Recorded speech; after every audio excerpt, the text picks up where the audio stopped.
Hello there, friends. My name is Dana, otherwise known as Dana Spirit Butterfly. And those of you who don't know me, I am what's called a spirit channel. You may use the term psychic or psychic medium. These terms also sit well within my purpose and what it is that I offer here. I like to kind of angle the work that I do is more about healing or providing a dialogue that assists others to find or resource what they need so that they might find a resolution with some of the stuff that hasn't worked out for them or somehow isn't working for you in your life. Our goal here is to repair what I term the sacred feminine, the voicing of the feminine. And the voicing of the feminine, as opposed to the masculine, is different to men and women, although it is related. Often we entangle these terminologies because it's really obvious that as we incarnate on the planet, we are usually biologically given a gender that is either feminine or masculine, male or female. And so too with life, also in the incarnated experience, do we have this thing called polarity, which is basically two ends of a spectrum. And these exist. They just exist in the physical plane. And to deny them is a little bit of a misunderstanding around how to work with polarity in incarnation. And when I use the term incarnation, I'm talking about you if you're listening to this video, and myself, obviously, because I have a physical body. We use the term descarnate to talk about those who have previously been incarnated and have subsequently passed. And those types of services I actually also am skilled in, so I can read for you in mediumship space. My preference, though, is to work with the sacred feminine and to assist others to find their own voice in it. And what that might look like for you is it might look like you reconnecting with your own psychic senses, because all humans are psychics.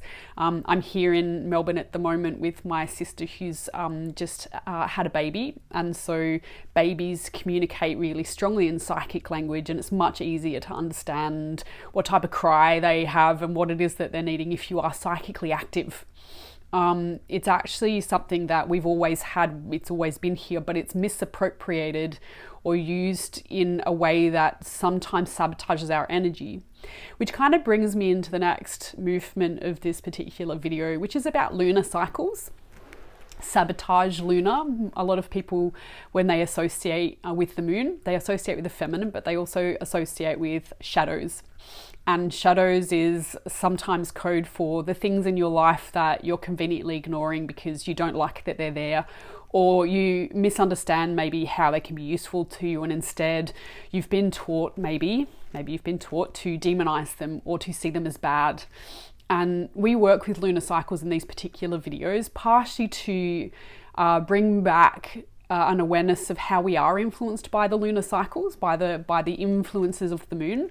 The moon is magnetic and it offers an energy of reflection, kind of like the light that you see from the moon actually isn't the moon's own energy source. It's actually a reflection from the solar giant, the sun. And so the solar energy is obviously something that moves through our systems. People are more aware of it. It's usually associated with the circadian rhythm. So this would be when you feel like you need to be awake, and when it is that your system slows down and then is ready for sleep overnight when there is no sun.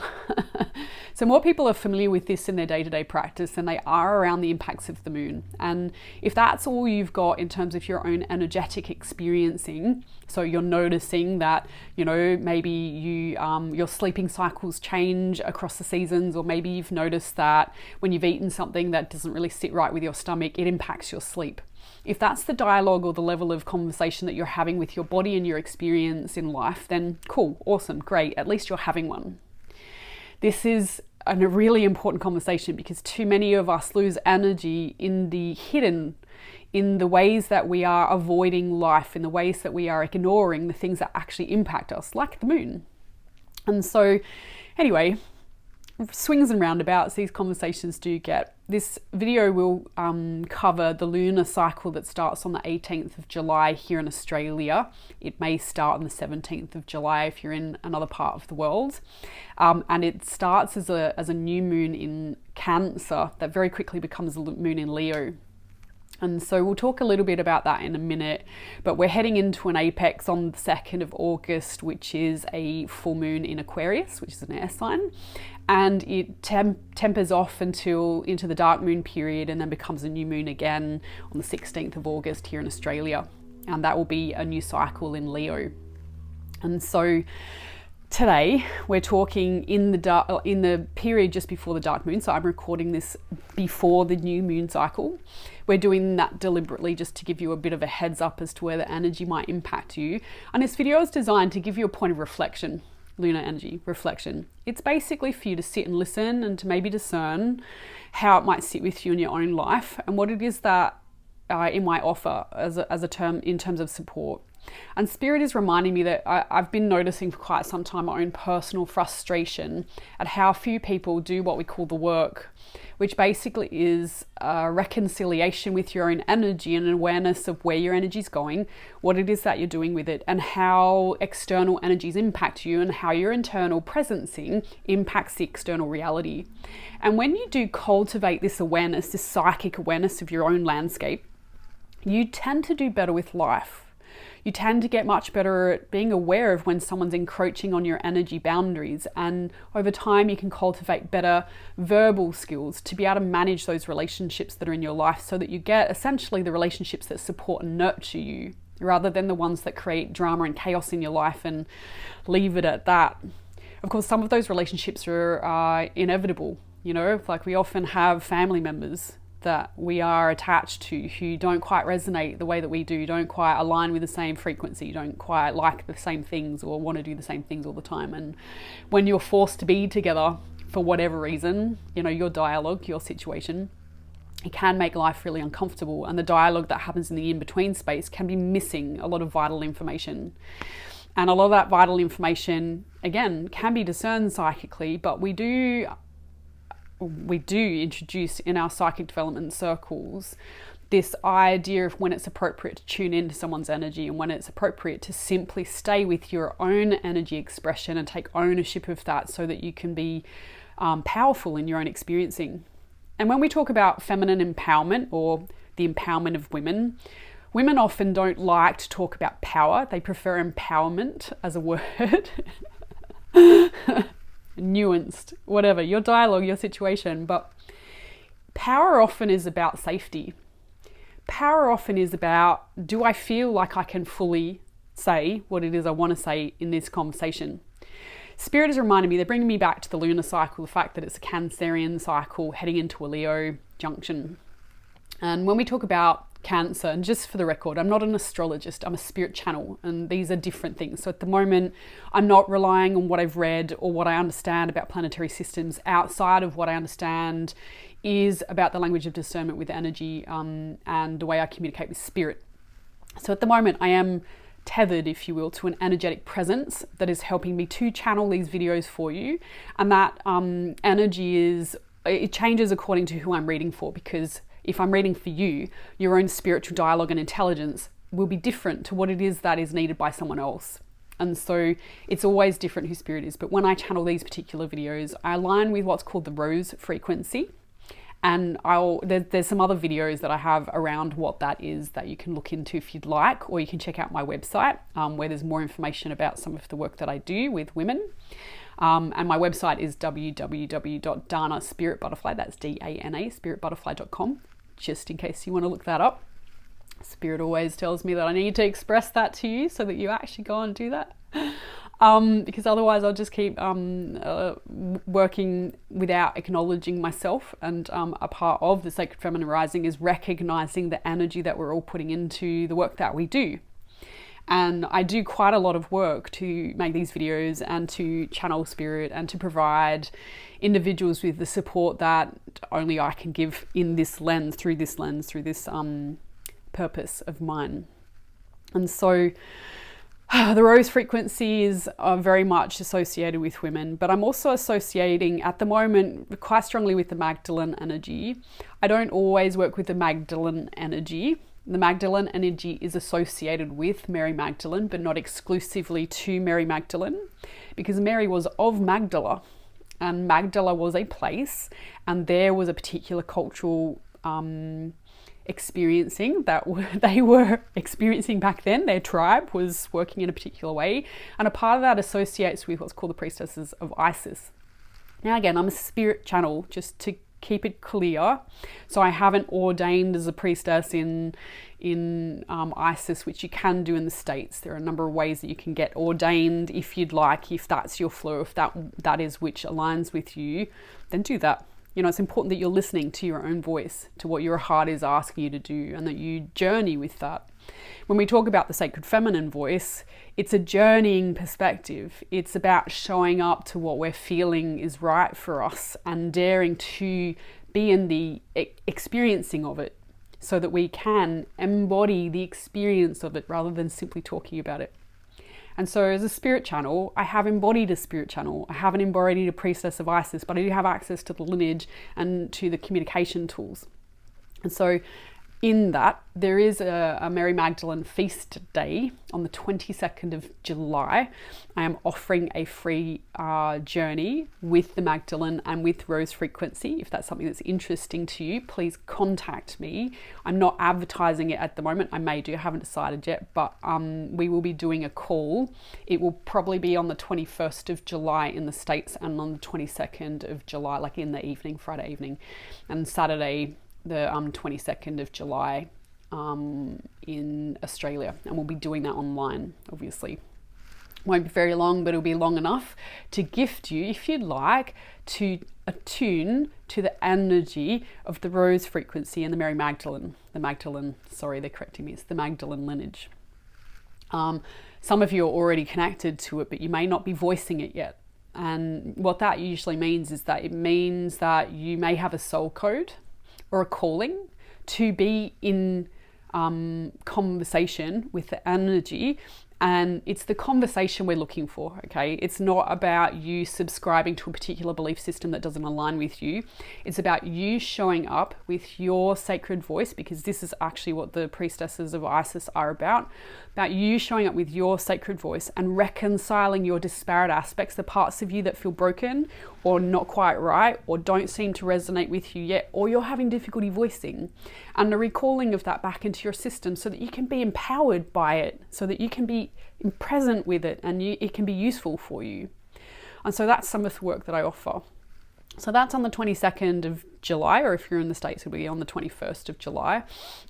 We also have Imbolc and Lammas coming up. I say both of them because Imbolc, or St. Bridget's Day, will be in the Southern Hemisphere, and Lammas or Lugasana will be in the Northern Hemisphere. And this basically is high summer if you're in the Northern Hemisphere, and it's basically the first light of spring in the Southern Hemisphere. And so we'll be running sister circles around that. There'll be online and one in person at Bruns Head's CWA Hall. So if that interests you, you can also check out some links below. But we're mentioning that because these are seasonal alignments. These are times where the solar frequency dances with the earth plane to create a particular dynamic. And so we talked a little bit before about the circadian rhythm. The circadian rhythm is basically the thing that regulates your sleep and wake cycles. There are parallels between the circadian rhythm and your pineal gland, so your third eye, and your ability to receive consciousness and light frequency. And so we do these celebrations in these movements to honor the seasons and to connect more with Mama Gaia. And they are emergent experiences. And what that means is that you show up to the circle if you feel called to it, and then we journey together and you find a little bit more of your own sacred voice in that experience for you. It does impact everybody when you do it for you, but it is for you primarily. And so we show up to circle work to do the work, which I mentioned before. And so if that sounds like something that you're interested in, then I offer those. Spirit is reminding me that as we look at the energy cycle here, of course, with the Southern Hemisphere and the Northern Hemisphere, there is a little bit of disparity in the way that energy runs because we're in opposition, or polarity if you'd like, because we have the North and South poles. And so in this dialogue here, high summer is a time where we feel potentially overwhelmed with all of the energy that we've just churned through. We may feel tired or unable to go forwards, or we may feel a little bit uncomfortable with the lack of success that we've met across the period of time that we've spent when the energy is supposedly more high and more productive. Of course, I'm reminded that particularly in the States, it's not necessarily true in other places in the Northern Hemisphere, but particularly in the States, you would have had vacation time, and we don't really have the same thing here in Australia, not exactly the same, but your holidays often can be a time of great expectation not being met, or maybe they were met and you're just riding the wave of all the things that you remember that were positive for you. Whatever your flow is, there's always room for a little bit more movement into something that's more grounded and present, and that helps to supercharge your battery. And when we talk about energetics, a part of the calling for me to start working with energetics was my own energetic disparity that came from my own experience with chronic fatigue and fibromyalgia. And Spirit is reminding me these types of chronic conditions, chronic energy conditions, are in fact a gift from Spirit. When we say that, it's because their origins often are a calling to healing, or to be the healer for others.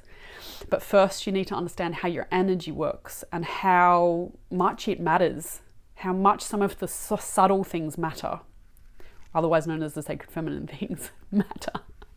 And this is emotional wellness and the ability to connect with a significant other of some kind, whatever shape or size that significant other might be. These are all important dialogues that often we may have in our heads, and they may linger in our hearts, but we may not have some practice that helps us to move the energy in a useful way. And Spirit's reminding me that we're not just designed to heal, our energy is actually cyclic. And so we are supposed to ebb and flow between the satisfaction, dissatisfaction nexus. And the conversation in itself, or the lack of awareness of this conversation, it causes suffering, it causes pain, and it causes a sense of disconnect that can lead to a lot more serious conditions. So we are here as an agent to inspire you to reconnect with your system. When we're looking at the Southern Hemisphere, of course, it's an opposite energy. We've just come through the darkness of winter. The solstice has already happened on June 22nd, so that light frequency is more available. We are starting to get extended days, and a part of us are starting to feel the sense of, right, it's right now, time for us to get moving. And so I don't know about you, but last week I suddenly got this sense that I needed to exercise more. My body was feeling a little bit heavy and denser than usual.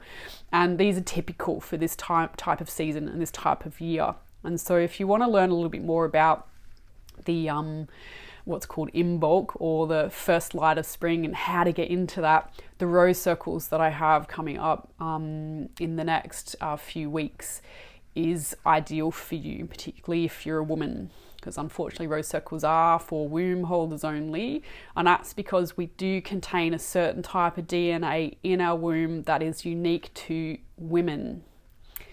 And more of that dialogue is not really helpful on an intellectual level. You can rationalize as much as you want around it. It's the experience of it that is necessary. And so the only way to work with your womb, darling, is to sit with it and to listen and to be in dialogue with her. And so this is really important for us. So the next moon cycle, of course, does contain, as we mentioned, Mary Magdalene's feast day on the 22nd of July. We have Imbolc or Lammas, depending which part of the hemispheres, which part of the world you're in. And that's at the beginning of August, so 3 or 4th August, depending on where you are. It's essentially the time period for that. And then we have the new cycle starting on the 18th of August. But before that, we actually have something called the Lion's Gate. And the Lion's Gate, 8-8, the Lion's Gate is a significant is a significant energy portal that's offered. It is said to be where the dog star Sirius aligns with the pyramids of Giza.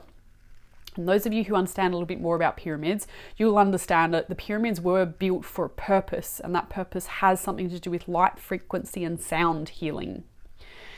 There's a lot more to that dialogue I'm not going to offer in this particular video, but what I am going to say is that it is a time period of universal connection and is considered the portal of abundance. Now, it's up to you if it resonates or not, remembering that your dialogue for you is actually what is important in this conversation. There are some people who say that the 8th of the 8th is just a masculine construct that's been created because it aligns with the numbers 8 and 8, which is known as the number of abundance. And that may or may not be true depending on which pole you sit on, really. But what is really true is that a lot of people do practices during that period of time, meaning that our collective grid is more enlivened for energetic work. And so I haven't decided yet if I'm going to do a call. If you are interested in knowing about that call or any of my calls, you can sign up to my mailing list, and there's a link on my website that can take you to that. And you'll usually get notifications of my things there. Otherwise, of course, I have a Facebook page, but the mailing list is where you'll get a direct email to your own mailbox around that. From this perspective, though, Spirit is reminding me that we are heading into a sign of Leo. And Leo is significant in so much as Leo is really the leadership card. It's really the time where people start to find their voice and they start to use it. The energy of it can be overpowering for some people of a more sensitive nature, and it can be too easy to feel the pressure to be something that you're not during Leo season and to want to hide or to want to avoid life. And I'm a former, that's the word, time-space continuum. I'm a former avoider of leadership. And so I do understand that sense. Spirit is reminding me that if that is you, please be compassionate about your experience. Fear really does feel real, even though it may not be. It can block a whole lot of energy that helps you to build your wealth and your wisdom. And your wealth and wisdom really is feeling safe and well in your own experience and feeling like you can head forwards towards the dreams that you have for yourself and maybe for other people around you in support. And so I feel like we are going to wrap up, and just Spirit is asking me to pull you a card. So I do have, before we wrap up, I already mentioned the Sacred Rose Circles on the 30th of July if you're in Byron Shire. I have an in-person one for you. There's also one on the 3rd of August in the States and in Australia. And on the 4th of August is also an alternative one that I'm doing that covers the States on the 3rd, but is actually in Australia, it's on the 4th. The other thing I have coming up is How to Read Psychic Energy as an online course. And it's a new thing, but it's not really a new thing. I've been teaching psychic skills for a very long time, but it is important for us to understand how energy works. And sometimes the best way to learn how our energy works is actually to start reading energy. And when we read energy, it's really important that you do work with someone who has experience, partially because energy is subtle. It's something that we've been deconditioned out of, even though we do still use the energy, and it is discernible to others. We usually use it unconsciously. This course will actually start to bring hopefully some of it to consciousness, and will help you to understand a little bit more about maybe where you're giving energy away. The giving of energy away is one reason why your energy battery may not be charging. There are also other reasons why you may feel low of energy or devoid of the voice that you know that you have, that you just haven't been able to step into yet. And so I used the term dialogue before. Spirit is reminding me it's about stepping into the dialogue. And in order to step into the dialogue, it helps to have a regular commitment to a practice that is supported and that will guide you to find your voice. You can read all the books you like, but sometimes you really do need presence of someone else who has maybe done it already or is able to perceive beyond the obvious to help you with your gift and your own personal power. And so these are services that I offer in my circles if you like grip work. Otherwise, I also offer one-on-one mentoring through a Rose program, which is a committed 9-session program. Or you can just book in for a reading, for an initial reading. So just once again, in order to do that, just go to my website, www.dana spiritbutterfly.com. There is a book now button on the front page. So just go there and click the book now button. Make sure you select your own time zone so that you've got the right time there and my availability, and go ahead and make a booking. So the card that I've pulled today, it's from this deck, which is Gaia Oracle by Tony Carmine Salerno. This guy is an Australian author. I really like his artwork. He does some amazing artwork. So if you'd like to check him out, please check him out. But this is just the one card. Spirit's saying we're just doing a one card reading just to end up today. It's also still just to recognize where we've come from. And we're recognizing where we've come from because it will impact where you're going. You know, there's all this dialogue that says, you know, stay out of story and don't look at what's happened in the past, keep moving forwards. In a fashion, that is true. When we dwell too much in the past, we can get a bit stuck there. But also, the way that you view the world today is actually the product of where you've been. And so understanding the nuance and the difference between one conversation and the other, when it's unhealthy to be in the past and when it's actually really healthy to recognize how far you've come, what it is that your journey's been about, and how you show up today is a reflection of that experiencing. It's the experience of life that makes the shift. It's not the theorizing of it. So there's only so much that we can talk about things, you know. It's about staying present with you and opening up the right doorways so that your energy can flow nicely heading into the future. That's our goal. So this card is a jewel within a teardrop. Not always important that we know what card it is. At the moment, I just see the lady's face and her eyes, and I see her looking directly forwards.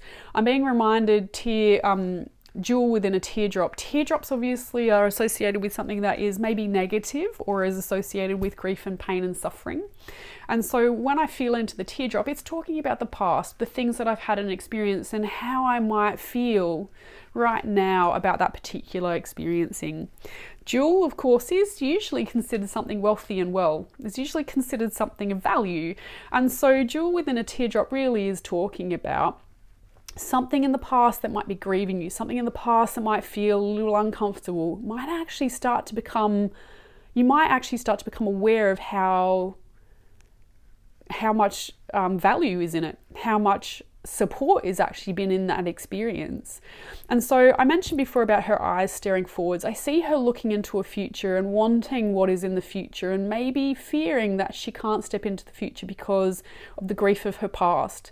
And the secret to be able to move forwards with clarity is to recognize that pain and suffering is a part of life. It's a part of experiencing. We do need experiences that create some form of pain and suffering in our lives, because otherwise we don't have the rich, diverse experiencing that allows us to offer ourselves in compassionate ways. It also is just a part of growing up. It's a part of growing up is to accept that some of the things that we were told when we were kids were maybe helpful to our parents back then, but aren't helpful to us as adults. And so at some point we do need to recognize the environment in which that they were offered, recognize the child that perhaps you were, and how sensitive or emotional you may have been originally, and to recognize that those things just make you human. They allow you to connect to the human condition and to others in ways that being tough and being serious maybe can't. But these are all lessons in life. These are all lessons that we all need to go through. We all experience pain and suffering, and those things are terrible and maybe terrifying to experience.